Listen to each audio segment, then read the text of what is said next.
الحمد لله نحمده ونستعينه ونستغفره ونؤمن به ونتوكل عليه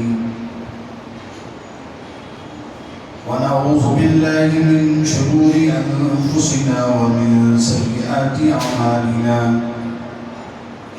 ونعوذ بالله من شرور أنفسنا ومن سيئات أعمالنا ونعوذ بالله من شرور أنفسنا ومن سيئات أعمالنا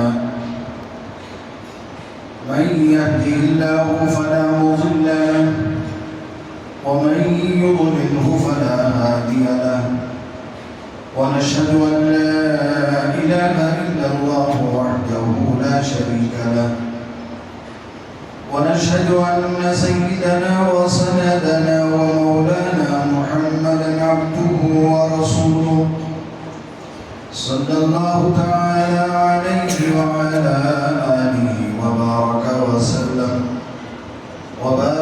وسلم تسليما كثيرا كثيرا أما بعد فقد قال الله تبارك وتعالى في القرآن المجيد أعوذ بالله من الشيطان الرجيم بسم الله الرحمن الرحيم قل إن كنتم تحبون الله فاتبعوني يحببكم الله ويغفر لكم ذنوبكم والله غفور رحيم صدق الله مولانا العظيم وصدق رسوله النبي الكريم ونحن على ذلك من الشاهدين والشاكرين والحمد لله رب العالمين.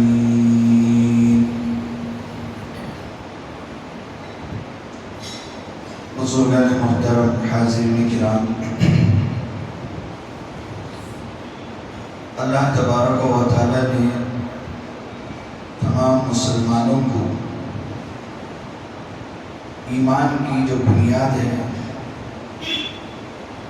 اپنے محبوب ہم سب کے آقا سرکار مدینہ امام الانبیاء حضرت محمد رسول اللہ صلی اللہ علیہ وآلہ وسلم کی محبت ہے. آپ صلی اللہ علیہ وآلہ وسلم سے محبت رکھنا یہ ایمان کی جڑ اور ایمان کی بنیاد ہے. حضور اکرم صلی اللہ علیہ وآلہ وسلم نے فرمایا تم اس وقت تک ایمان کی تکمیل نہیں کر سکتے،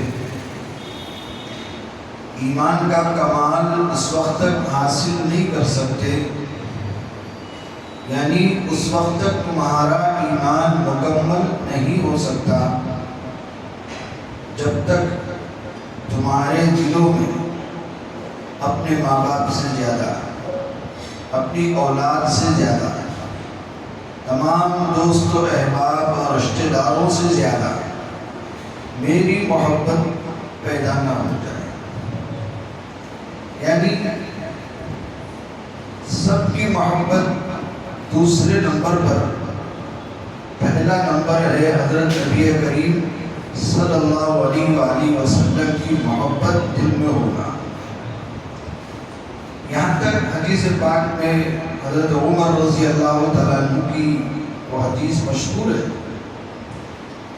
جس میں خود حضور اکرم صلی اللہ علیہ وآلہ وسلم نے حضرت عمر رضی اللہ تعالیٰ عنہ سے پوچھا کہ عمر تم مجھ سے کتنی محبت کرتے ہو؟ فداک ابی و امی یا رسول اللہ، میرے ماں باپ آپ پر قربان ہیں، میں اپنے ماں باپ سے زیادہ آپ سے محبت کرتا ہوں. فرمایا آدمی کا ایمان ابھی مکمل نہیں ہوگا. پھر فرمایا میں آپ کو اپنی جان سے زیادہ محبت کرتا ہوں. تو حضور اکرم صلی اللہ علیہ وآلہ وسلم نے فرمایا اب تمہارا ایمان مکمل ہوا. یعنی کوئی شخص اپنے ماں باپ سے بڑھ کر، اپنے رشتہ داروں سے بڑھ کر، اپنی بیوی اور بچوں سے بڑھ کر، مال و دولت کی محبت سے بڑھ کر، اپنی عزت اور شہرت سے بڑھ کر، اپنے عہدے اور کرسی سے بڑھ کر حضور اکرم صلی اللہ علیہ وآلہ وسلم سے محبت رکھے، تب جا کر اس کا ایمان مکمل ہوتا ہے۔ حضور اکرم صلی اللہ علیہ وآلہ وسلم نے فرمایا لا یؤمن احدکم حتی اکون احب الیہ من والدہ وولدہ والناس اجمعین۔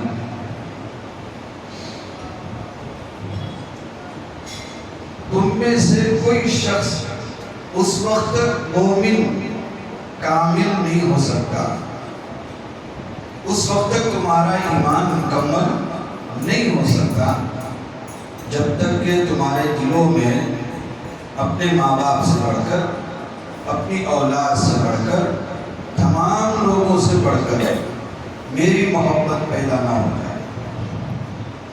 ایک اور حدیث میں حضور اکرم صلی اللہ علیہ وآلہ وسلم نے فرمایا کہ آدمی کی محبت مجھ سے اپنی خواہش سے زیادہ ہونا چاہیے۔ آدمی کی اپنی خواہشیں ہوتی ہیں، آرزویں ہوتی ہیں، تمنائیں ہوتی ہیں، چاہتیں ہوتی ہیں، مرادیں ہوتی ہیں۔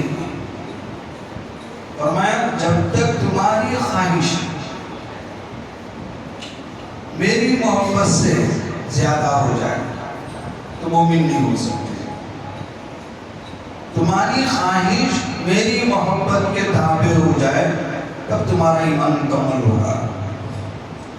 اب وہ خواہش چاہے دنیاوی ہو چاہے دینی ہو، آپ اپنے اندر دین کا جذبہ رکھتے ہو یا دنیا کا جذبہ رکھتے ہو، دونوں قسم کا جذبہ، دونوں قسم کی خواہش حضور اکرم صلی اللہ علیہ وآلہ وسلم کے تابع ہونا چاہیے۔ آپ اپنی خواہش سے نہ دین کا کام کر سکتے ہیں نہ دنیا کا کام کر سکتے ہیں۔ آپ کو دین پر چلنا ہے، نبی کی پیروی کرو۔ دنیا کا کوئی بھی کام کرنا ہے، نبی کی بات مانو۔ اللہ نے قرآن مجید میں یہی فرمایا ما آتاکم الرسول فخذوہ، اللہ کے رسول جو تمہیں دے وہ لے لو، یعنی جس بات کا حکم کرے اسے مان لو، اپناؤ زندگی میں۔ وما نہاکم عنہ فانتہوا، اور جن باتوں سے اللہ کے رسول منع کریں، روک دے تو باز آ جاؤ، مکمل کرو۔ یہ ہے اتباع، یہ ہے پیروی۔ یہ نہیں کہ میرا دل ایسا کر رہا ہے، میرے من میں ایسا آ رہا ہے، میری خواہش یہ ہے۔ آپ کی خواہش کی، آپ کی تمنا کی، آپ کی آرزو کی، آپ کی چاہت کی کوئی حیثیت نہیں ہے نبی کے سامنے، کوئی حیثیت نہیں۔ حضرت صحابہ کی زندگی سامنے ہے کہ کس طرح حضرات صحابہ نے نبی کی محبت میں سب کچھ قربان کیا۔ ان کی بھی خواہشیں ہوتی تھی، وہ بھی انسان تھے، ان کی بھی تمنائیں ہوتی تھی، آرزویں ہوتی تھی، مرادیں ہوتی تھی، چاہتیں ہوتی تھی، لیکن سب کچھ انہوں نے اللہ کے دین کے لیے، اللہ کے رسول صلی اللہ علیہ وسلم کے لیے قربان کر دیا۔ صرف زبان سے نہیں بولتے تھے فداک ابی و امی یا رسول اللہ، میرے ماں باپ آپ پر قربان یا رسول اللہ، صرف زبان سے نہیں بولتے تھے۔ موقع ہوتا، کبھی ایسا واقعہ پیش آتا، حضرت ابوبکر صدیق رضی اللہ تعالیٰ عنہ فرماتے ہیں غزوہ بدر کا موقع تھا، آمنا سامنا ہوا حضرت ابوبکر کا اپنے بیٹے سے، باپ بیٹے آمنے سامنے ہیں۔ حضرت ابوبکر مسلمان ہیں، ان کے بیٹے حضرت عبداللہ مسلمان نہیں ہیں۔ آمنے سامنے ہوئے، اب پورے طریقے سے ابو بکر رضی اللہ تعالیٰ عنہ اپنے بیٹے کے گرفت میں آ گئے.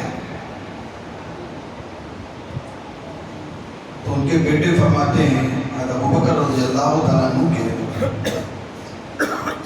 جب بعد میں مسلمان سب مسلمان نہیں تھے، غزوہ بدر میں حضرت ابو بکر رضی اللہ تعالیٰ عنہ کے بیٹے مسلمان نہیں تھے.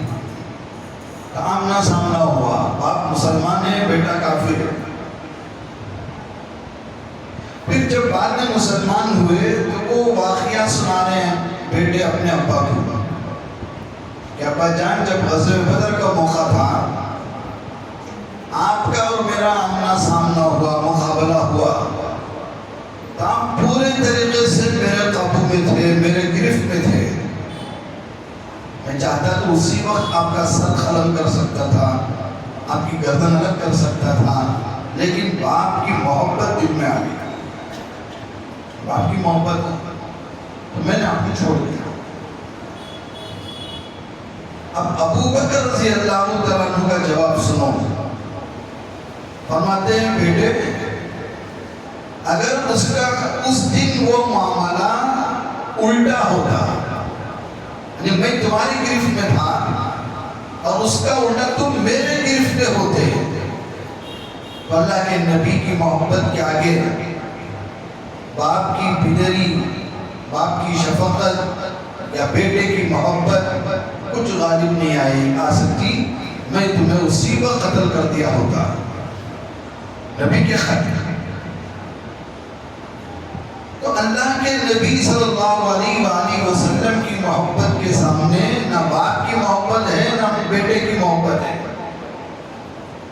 حضرت صحابہ صرف زبان سے نہیں بولتے تھے میرے ماں باپ آپ پر قربان بھی کرتے تھے. ایک جنگ سے واپسی ہوئی، ایک عورت روتی چلاتی، خبر پھیل گئی مدینے میں کہ رسول اللہ صلی اللہ علیہ وسلم شہید ہو گئے. اب وہ مدینے میں روتی چلاتی سڑکوں پہ آ گئی اور سب سے پوچھ رہی ہے کہ ہمارے آقا حضرت نبی کریم صلی اللہ علیہ وسلم کی حالت بتاؤ، خیریت سے تو ہیں؟ تو یہ آدمی بتاتا وہ تو خیریت سے ہیں، لیکن آپ کے شوہر کا انتقال ہو گیا. انا للہ پڑھی، آگے نکلے. پھر کسی اور سے پوچھا کہ رسول اللہ صلی اللہ علیہ وسلم کی خیریت ہے؟ تو دوسرے آدمی نے کہا ہاں آپ تو خیریت سے ہیں، لیکن آپ کے والد کا انتقال ہو گیا، شہید ہو گئے. پھر انا للہ پڑھی، صبر کیا. پھر آگے بڑھے، کسی اور سے پوچھا، اللہ کے نبی صلی اللہ علیہ وآلہ وسلم خیریت سے ہیں؟ بے قراری ہے، بے چینی ہے؟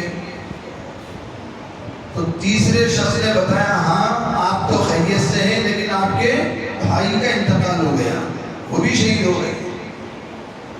پھر اس عورت نے، خاتون نے انا للہ پڑھی. پھر آگے بڑھے، کسی اور سے آپ کی خیریت پوچھا ہاں اللہ کے رسول صلی اللہ علیہ وآلہ وسلم باحیات ہیں، لیکن آپ کے بیٹے کا انتقال ہو گیا. اب بتاؤ کہ ایک عورت، باپ کا انتقال ہو گیا، بھائی کا انتقال ہو گیا، بیٹے کا انتقال ہو گیا، شوہر کا انتقال ہو گیا، عورت کے جتنے سہارے ہوتے ہیں سب سہارے چلے گئے، لیکن دل میں فکر کس کی ہے، تڑپ کس کی ہے، تلاش کس کی ہے، بے قراری کس کی ہے، بے چینی کس کی ہے؟ کہ اللہ کے رسول صلی اللہ علیہ وآلہ وسلم خیریت سے ہیں نہیں. باپ کے جانے کا کوئی غم تو ہوگا فکری طور پر، لیکن اس پر کوئی ملال نہیں، کوئی رونا پیٹنا نہیں، چلانا نہیں، واویلا کرنا نہیں. فکر ہے تو اللہ کے نبی کی. باپ کا انتقال ہوا ہے، بیٹے کا انتقال ہوا ہے، انا للہ پڑھ لیا اور صبر کر لیا، لیکن تلاش ہے اپنے چہیتے، اپنے محبوب اللہ کے نبی صلی اللہ علیہ وآلہ وسلم کی تلاش ہے. یہ صحابہ کی زندگی صرف زبان سے نہیں بولتے تھے فدا کا ابی و امی، کرتے تھے قربان. اور کیا انہوں نے، اپنے بیوی بچوں کو قربان کیا، اپنے ماں باپ کو قربان کیا، اپنے رشتہ داروں کو قربان کیا. اپنے حضرت عبد الرحمن بن عوف رضی اللہ تعالیٰ عنہ کا نام سنا ہوگا، بہترین تاجر، کامیاب بزنس میں، بہترین بیپاری۔ اب جب آپ مکے میں تھے، بڑے مالدار صحابی ہیں، ہجرت کر کے مدینہ آ رہے ہیں، تو مکے والوں نے روک لیا، کہا تمہارا یہ جو جتنا بھی مال ہے، دولت ہے، سب تم نے مکے میں کمایا ہے، ہم تمہیں یہ مال و دولت مکے سے باہر لے جانے نہیں دیں گے، لے جانا ہے تو سب کچھ چھوڑنا ہوگا، سارا کمایا ہوا پیسہ یہی رکھنا ہوگا، اب مکے سے باہر نہیں لے جا سکتے۔ تو اپنی پوری کمائی ہوئی پونجی حضرت عبد الرحمن بن عوف رضی اللہ تعالیٰ عنہ مکے میں چھوڑ دیا اور ہجرت کر کے مدینہ آ گئے خالی ہاتھ۔ جب آپ مدینہ ہجرت کر کے آ رہے ہیں، مکے میں مالدار ہیں اور مدینے میں آئے مسکین ہیں، ہاتھ میں کچھ بھی نہیں، خالی ہاتھ۔ کس کے لیے قربان کیا؟ اللہ کے رسول صلی اللہ علیہ وآلہ وسلم کی محبت میں، اللہ کے دین کی خاطر سارا کا سارا کمایا ہوا پیسہ اللہ کی محبت میں قربان کر دیا، اور مدینہ آئے خالی ہاتھ۔ رسول اللہ صلی اللہ علیہ وآلہ وسلم نے اس وقت مدینے میں جو بھی مہاجر صحابی آتے، مکے سے ہجرت کر کے مدینہ آتے، تو مدینے میں جو انصار صحابہ ہوتے تھے ان کو ایک دوسرے کا بھائی بناتے تھے، مواخات کا سلسلہ چل رہا تھا۔ تو حضرت رسول اللہ صلی اللہ علیہ وآلہ وسلم نے حضرت عبد الرحمن بن عوف کو حضرت سعد رضی اللہ تعالیٰ عنہ کا بھائی بنایا، یہ تمہارے بھائی ہیں، تم ان کے بھائی۔ تو حضرت سعد رضی اللہ تعالیٰ عنہ حضرت عبد الرحمن کو اپنے ساتھ لے کر گئے گھر، کہا میرے دو گھر ہیں، جو پسند ہے وہ تم لے دو، میرے دو باغ ہیں، جو پسند ہے وہ تم لے دو، میرے بھائی ہو، میری ہر چیز میں تمہارا حصہ ہے۔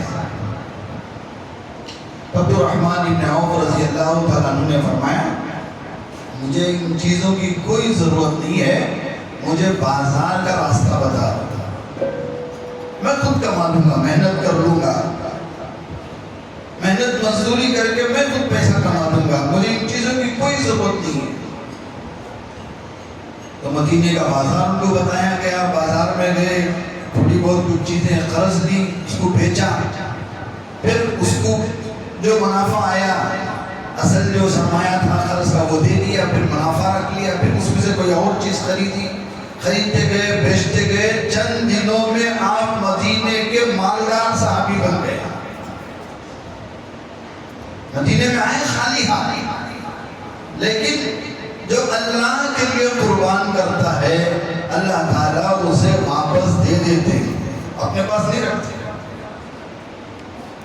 وَمَا أَنفَقْتُم مِّن شَيْءٍ فَهُوَ يُخْلِفُهُ، تم جو بھی اللہ کے راستے میں خرچ کرتے ہو وہ تمہیں لوٹا دیتا ہے، اپنے پاس نہیں رکھتا۔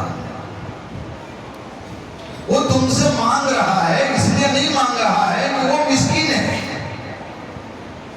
وہ تم سے مانگ رہا ہے تمہاری بھلائی کے لیے۔ یہ جو چندوں کا اعلان ہوتا ہے، ہم کیا سمجھتے ہیں مسجد کو وہی دے رہا ہے،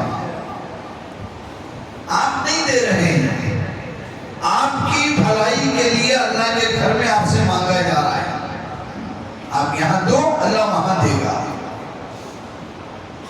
لیکن ہماری سوچ الگ ہے، ہمارا فلسفہ ہی الگ ہے، ہماری مینٹالٹی ہی الگ ہے۔ ہم کیا بولتے ہیں؟ دعا کرو حضرت، اللہ وہاں دیا تو یہاں دے دیا۔ یہ قانون نہیں ہے، یہ الٹا ہے۔ صحیح قانون کیا ہے؟ تمہارے پاس جو بھی ہے پہلے یہاں لا کے رکھ دو، یہاں کی جھولی میں ڈال دو، پھر دیکھو اللہ کیسے نوازتا ہے۔ تم یہاں دو پھر اللہ دے گا، یہ سیدھا قانون ہے، یہ صحیح قانون ہے۔ جو ہمارے ذہنوں میں ہے اللہ دیا تو میں دوں گا، یہ الٹا قانون ہے، یہ لاجک الٹی ہے۔ صحیح قانون کیا ہے؟ جو بھی آپ کے پاس اس وقت ہے اعلان ہو اللہ کے لیے دے دو بھائی، دے دو، پھر دیکھو اللہ کیسے نوازتا ہے۔ ارے قربانی کسے کہتے ہیں؟ ایثار کسے کہتے ہیں؟ ایثار قربانی کا مطلب ہے میرے پاس تھے ہی 10 روپے، میرے پاس تھے ہی 100 روپے جیب میں، اب میں اس 100 روپے میں مجھے جا کے بعد میں کوئی چیز خریدنی ہے، کھانا لینا ہے، کھانا کھانا ہے، یا کوئی میری ضرورت کی چیز لینا ہے، لیکن مسجد میں اعلان ہوا کہ بھائی اللہ کے گھر میں دیو، جھولی میں ڈالو، تو میں نے وہ 100 روپے 10 روپے ڈال کے ڈال دیے جھولی میں. تو اب ہوا نا قربانی، ایثار، میں نے اپنی ضرورت کی قربانی دے دی، اپنے پیٹ کی قربانی دے دی، اپنے خواہش کی قربانی دے دی، اپنی چاہت کی، تمناؤں کی، آرزوؤں کی قربانی دے دی. یہ قربانی رنگ لاتی ہے، یہ قربانی ہماری زندگی بدلتی ہے. ایک آدمی کے پاس 200 روپے ہیں، اس نے 100 روپے رکھ لیے، 100 روپے ڈال دیے. اور ایک آدمی کے پاس ہے ہی 100 روپے، اس نے پورے 100 روپے ڈال دیے.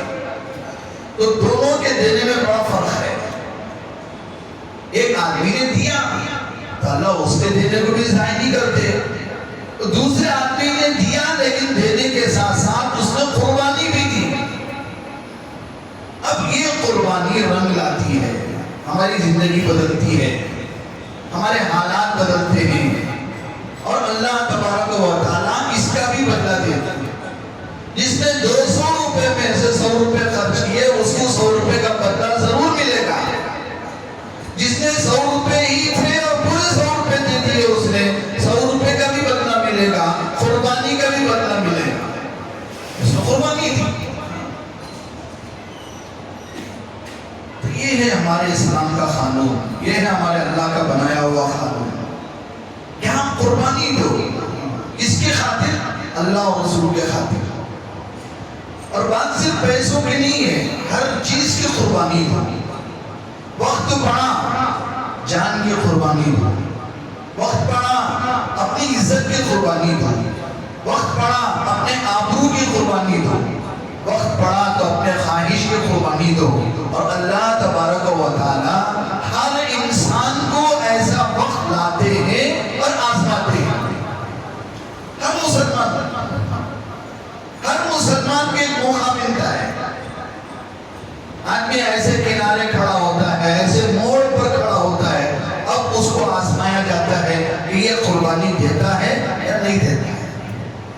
قربانی دیتا ہے تو کامیاب ہو جاتا ہے، قربانی نہیں دیتا ہے تو ناکام ہو جاتا ہے.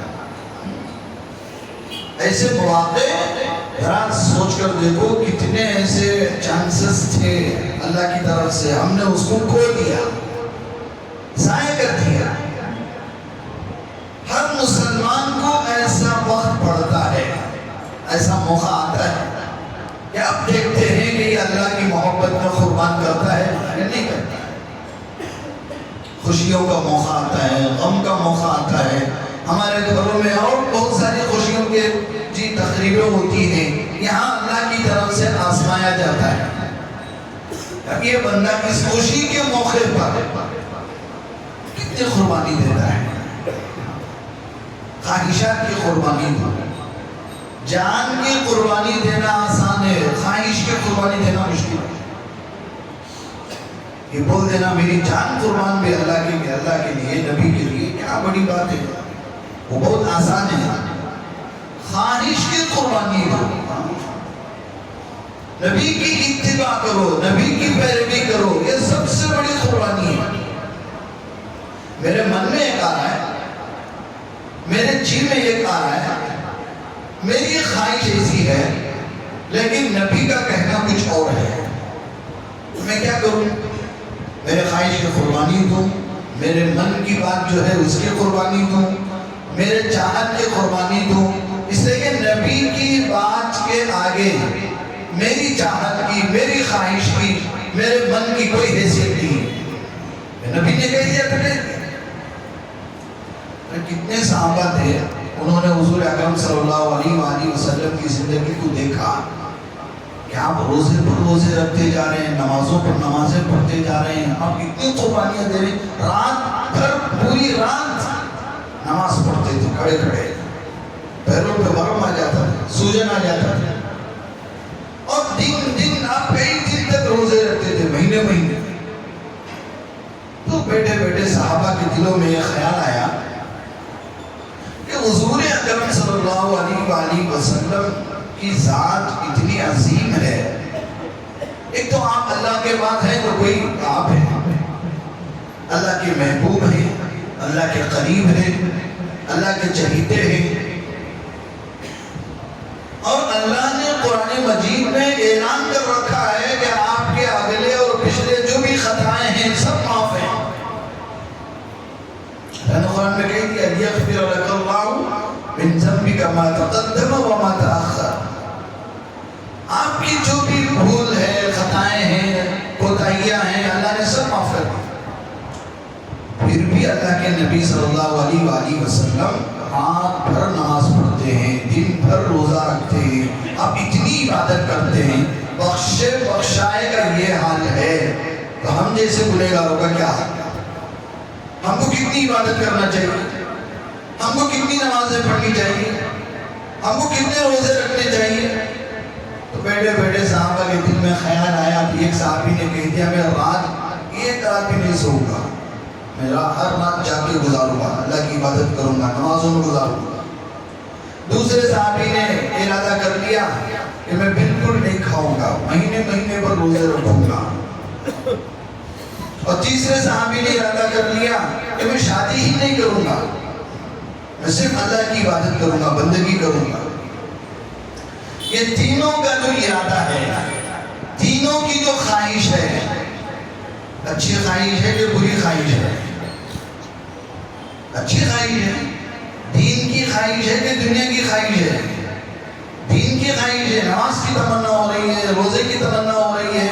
ہمارے جیسا نہیں نا کہ چار چار دکانہ ہونا، بڑا بڑا بزنس ہونا، اچھا بڑا نام ہونا، اتنا بیلنس ہونا، اتنی جائیداد ہونا، ایسی خواہش تو نہیں ہے نا وہاں پہ. لیکن حضور اکرم صلی اللہ علیہ وآلہ وسلم کو اس کی اطلاع ہوئی کہ تین صحابی نے ایسا ایسا ارادہ کیا ہے. ان کو بلایا اور فرمایا بتاؤ کیا کیا ارادہ کیے تھے؟ یہ ارادہ، یہ ارادہ، یہ ارادہ. تو رسول اللہ صلی اللہ علیہ وآلہ وسلم کا چہرہ بدل رہا ہے، آنکھیں سرخ ہو رہی ہیں، غصے کی کیفیت طاری ہو رہی ہے. اور پھر فرمایا تمہیں کیا لگتا ہے یعنی تم اس طرح کر لینے سے میرے سے زیادہ تم اللہ کے قریب ہو جاؤ گے؟ کیا تمہیں میرے سے زیادہ اللہ کا ڈر ہے؟ نہیں. انا اخشاکم باللہ، میں تم سے زیادہ اللہ سے ڈرنے والا ہوں. تم سے زیادہ ڈر مجھے اللہ کا ہے، اللہ کی محبت ہے. پھر آپ صلی اللہ علیہ وآلہ وسلم نے تینوں صحابی کو منع فرما دیا، آپ ایسا نہیں کر سکتے، ایسا نہیں کرنا ہے. تو یہ طریقہ ہے. پھر آپ نے دین میں جو باتیں ہیں، شریعت میں جو باتیں ہیں وہ بتائے. پھر حضرات صحابہ نے توبہ کیا، معافی مانگی. پھر اپنی خواہش کو نبی کے دین کے تابع کر دیا کہ تم نماز بھی اپنی مرضی سے نہیں پڑھ سکتے، تم روزے بھی اپنی مرضی سے نہیں رکھ سکتے، دین کا کوئی کام اپنی خواہش سے نہیں کر سکتے.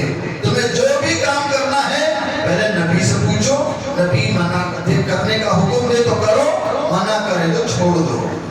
نہیں میرے دل میں آ رہا میں کر دوں تو کر دو. نہ اللہ کے یہاں کوئی بدلہ ہے، نہ نبی کے یہاں کوئی بدلہ ہے. خواہش پر چلنے کا نام دین نہیں ہے، نبی کی پیروی کرنے کا نام دین ہے. اپنی محبتیں، اپنی چاہتیں پورے کرنے کا نام دین نہیں ہے. نبی کی محبت میں اپنا سب کچھ قربان کرنے کا نام دین ہے. ہم نے کیا سمجھ لیا دین؟ اپنی مرضی سے نماز پڑھ رہے ہیں، اپنی مرضی سے قرآن پڑھ رہے ہیں، اپنی مرضی سے دین کا کام کر رہے ہیں، پیسے خرچ کر رہے ہیں. کوئی کام ہم اپنی مرضی سے نہیں کر سکتے. اپنی مرضی سے نبی نہیں کر سکتے تو امتی کیسے کر سکتے ہیں؟ اپنی مرضی سے. آپ صلی اللہ علیہ وآلہ وسلم کے گھر میں باری لگی ہوئی تھی. آپ روزانہ ایک ایک دن ایک ایک بیوی کے گھر جاتے تھے، ازواج مطہرات میں سے. تو جس بیوی کے گھر میں جانے کا نمبر تھا وہاں جانے میں دیر ہو گئی. تو وہ جو بیوی تھی تھوڑا آثار ناراضگی کے ظاہر سے پہلے آپ جانے سے پہلے کسی اور بیوی کے گھر میں تھے تو وہاں نکلنا رخصت ہونا چاہ رہے تھے تو وہ بیوی نے خواہش ظاہر کی رسول اللہ صلی اللہ علیہ وسلم تھوڑی دیر رک جائیں، شہد ہے نوش فرما کے جائیں۔ تو وہ شہد لے کر آئی، نوش کیا، اتنا لانے میں نوش کرنے میں کیا ہو گئی، تھوڑی سی تاخیر ہو گئی۔ اب یہاں تھوڑی آسان ناراضگی کے ہو گئے تو رسول اللہ صلی اللہ علیہ وسلم نے بیوی کو خوش کرنے کے لیے یہ ارادہ کر لیا کہ میں آئندہ شہد نہیں کھاؤں گا، بیوی خوش ہو جائے۔ بیوی کے اندر تھوڑے بہت کیا ہے، ناراضگی کے آثار ہیں۔ اللہ نے فوراً آیت اتار دی، یا ایھا النبی لم تحرم ما احل اللہ لک تبتغی مرضات ازواجک۔ اے نبی، آپ اپنے بیوی کو خوش کرنے کے لیے حلال چیز کو حرام کرنے جا رہے ہیں۔ شاید حلال ہے اور آپ ارادہ کریں نہیں کھاؤں گا، آپ نہیں کھائیں گے تو امت کے لیے حرام ہو جائے گا، شریعت بدل جائے گی، حکم بدل جائے گا، یہ آپ نہیں کر سکتے۔ آپ اللہ نے فوراً آیت اتارتی منع فرمایا۔ تو ایک نبی دین پر اپنی مرضی سے نہیں چل سکتے تو میں اور آپ کیسے چل سکتے؟ لیکن یہاں ہو رہا ہے، دین کے کتنے کام ہیں سب اپنی مرضی سے کر رہے ہیں، پھر دعا کر رہے ہیں اللہ قبول کر لے، اللہ قبول کر لے۔ وہ کیوں قبول کرے گا؟ دین میں منمانی آپ کی، دین میں چاہتیں اپنی، دین میں خواہشیں اپنی، اپنی مرضی سے نماز پڑھ رہے ہیں، دل میں آیا تو پڑھ رہے ہیں، دل میں نہیں آیا تو نہیں پڑھ رہے ہیں، من میں آیا تو کر رہے ہیں، من میں نہیں آیا تو نہیں کر رہے ہیں۔ اب کہہ رہے ہیں اللہ قبول کر لے، وہ کیوں قبول کرے گا؟ اسی کے بیٹھا ہے کہ جب آیا قبول کر لو، جب نہیں آیا چھوڑ دو۔ نہیں، دین اسے نہیں کہتے۔ دین کہتے ہیں کوئی بھی کام جس کے کرنے کا آپ کو ارادہ ہوا ہے تو اس کو نبی کی پیروی کے ساتھ کرو، نبی کی اتباع کے ساتھ کرو، یہ قربانی۔ یہ ماں باپ کو قربان کرنے کی بات، بیوی بچوں کی قربان کرنے کی بات سب صحابہ تک ہو گیا ہو، ہمارے سے ہونے کا نہیں ہے، ہمارے بس میں نہیں ہے۔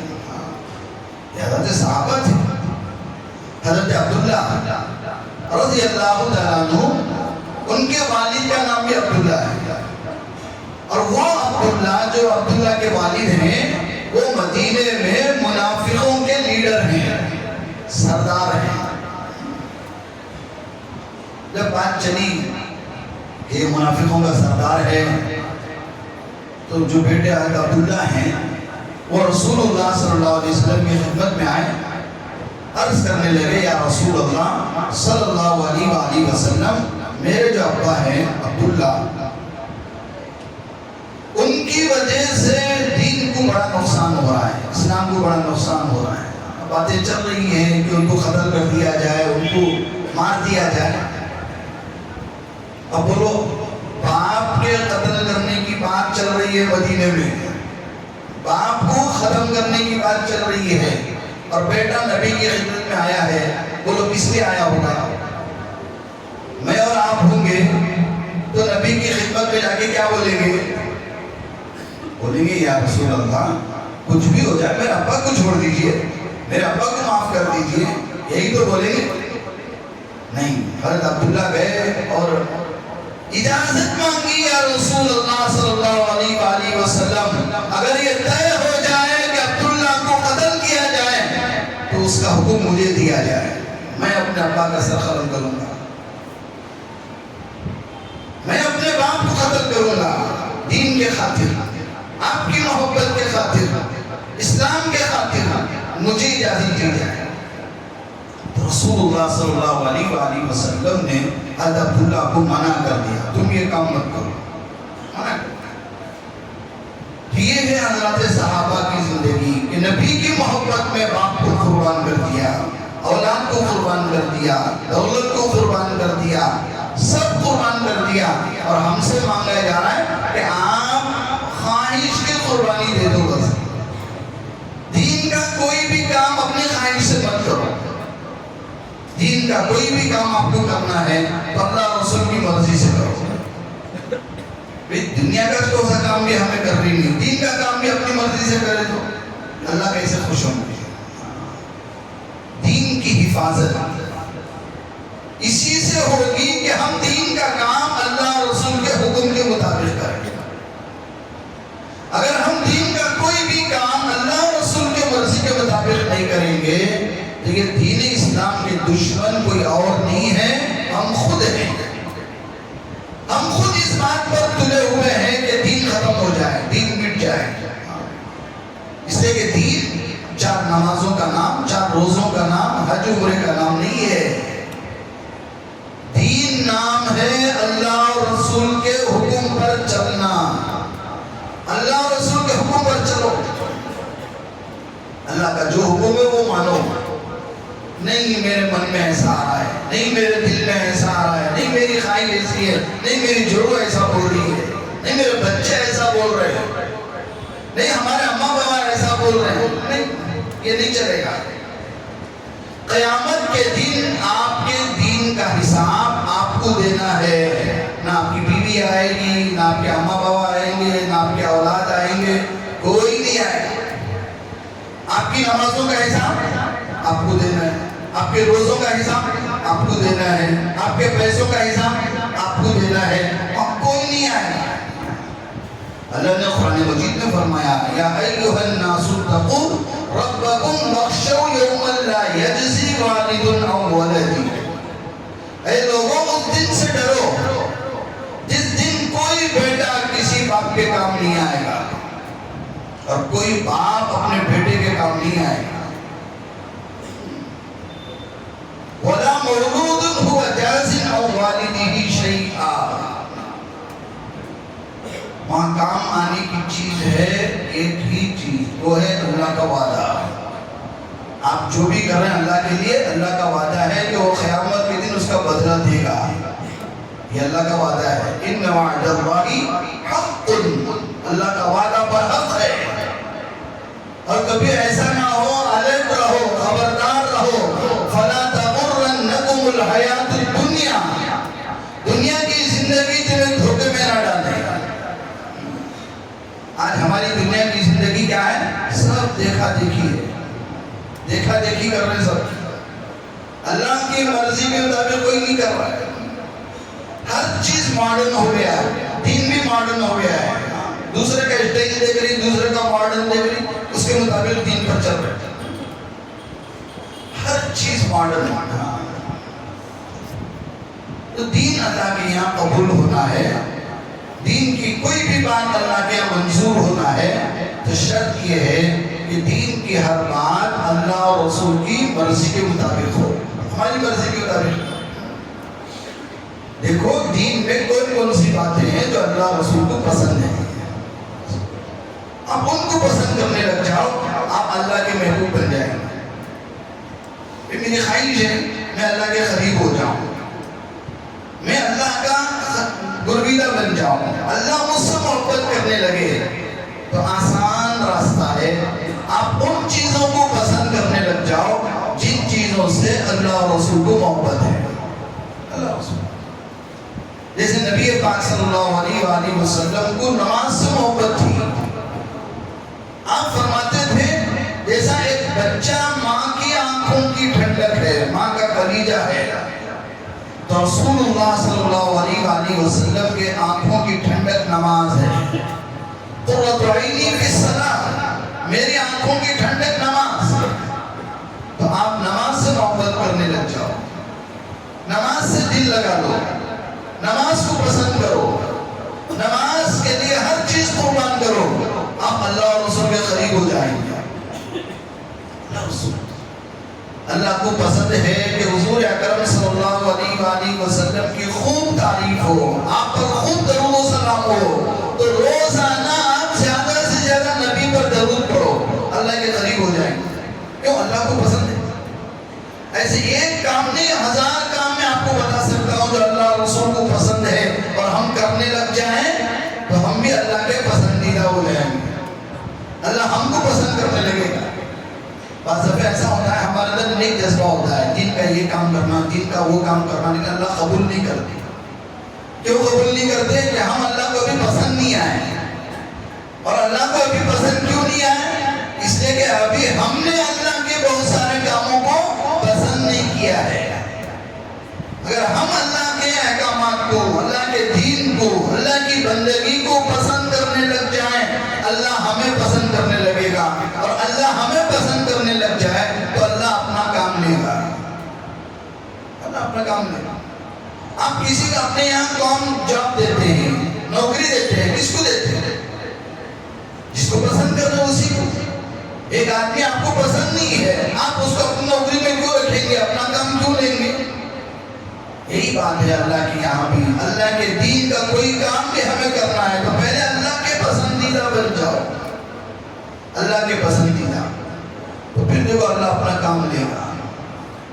تو آج چاہے ہمارے ملک کی بات ہو، چاہے دنیا کے کسی اور ملک کی بات ہو، ہر جگہ مسلمان پریشان ہیں. ہر جگہ مسلمانوں کو پریشان کیا جا رہا ہے. ہر جگہ مسلمانوں کی کہیں جائیداد پر نظر، کہیں دین کے کسی ایک جزوی حکم پر نظر، اور اس کو بدلنے کی کوشش. نہ ہمارا دین محفوظ ہے، نہ ہمارے اوقاف محفوظ ہے. ایک وجہ تو یہ ہو سکتی ہے کہ یہ ہم خود اپنے دین کو اجاڑنے پر لگے ہوئے ہیں. ہم خود دین نہ معلوم کرنے کی کوشش کرتے ہیں، نہ جاننے کی کوشش کرتے ہیں. ہم اس کوشش میں ہیں کہ دین میں بھی ہم اپنی پسند سے چلیں، اپنی خوشی سے چلیں، اپنی مرضی سے چلیں. اگر ایسا ہے تو ہم خود اپنے دین کے دشمن ہیں. دوسروں سے کچھ ہونے کا نہیں ہے، ہمارے سے یہ دین بگڑے گا. اگر کسی اور کی طرف سے ہو رہا ہے تو ہم نے اس کی حفاظت کے لیے کیا کوشش کی، اس کے تحفظ کے لیے کیا کوشش کی. جائیدادوں کی حفاظت کے لیے، دین کی حفاظت کے لیے، کہ چوروں کی نظر نہ ہو، ڈاکوؤں کی نظر نہ ہو، غاصب کی نظر نہ ہو، کسی حاسد کی نظر نہ ہو، کسی بدخواہ کی یہاں تک نظر نہ آئے. تو اس کے لیے ہم نے کیا کیا؟ ہماری بھی کوئی ذمہ داری ہے. صرف مسلمان بول لینے سے، صرف کلمہ پڑھ لینے سے ذمہ داری پوری نہیں ہوتی. جو کلمہ پڑھنے والا ہے تبھی اس کی ذمہ داری شروع ہوتی ہے کہ میری ذمہ داری ہے کہ میں اپنے اسلام کی حفاظت کروں، اپنے دین کی حفاظت کروں، اور اسلام سے جڑی ہوئی ہر چیز کی حفاظت کروں. اسلام کے جو شاعر ہیں، مساجد ہیں، مدارس ہیں، جو بھی اسلام کے شاعر ہیں، اسی طرح مدارس اور مساجد کی جو جائیدادیں ہیں، جس کو اوقاف کہتے ہیں، مسلم اوقاف کہتے ہیں، ان کی حفاظت ہماری ذمہ داری ہے. اگر ہم نے حفاظت نہیں کی اور یہ ضائع ہو گئی تو ہمارے ہوتے ہوئے اس چیز کے ضائع ہونے کا حساب اور جواب ہمیں اللہ کو دینا ہے. حالانکہ ہمیں معلوم نہیں، نہ ہم کھائے نہ کھلائے، لیکن خاموش رہے. آنے والا آ رہا ہے، کھانے والا کھا رہا ہے، جانے والا جا رہا ہے، ہم تماشا بن کے دیکھتے رہے. ہمیں یہ پیسہ نہیں کھائے، لیکن خاموش رہنے کا بھی جواب دینا ہے. ہم نے کوشش کیا کی؟ ہماری ذمہ داری ہے. یا اس وقت ہمارے اس ملک میں خاص کر جو سب سے بڑا مسئلہ چل رہا ہے وہ مسلم اوقاف کا ہے. جو ہم نے پہلے 2-4 جمعوں سے پہلے عرض کیا تھا کہ وقف ترمیمی بل، وقف کے جو قانون بنے ہوئے ہیں اس کا ایک امینڈمنٹ آ رہا ہے 2024 کا. اگر یہ پاس ہو گیا تو ہمارے مسلمانوں کی جائیدادوں کا تحفظ ممکن نہیں ہوگا. تو اس کے لیے ہماری ذمہ داری ہم کوشش کریں.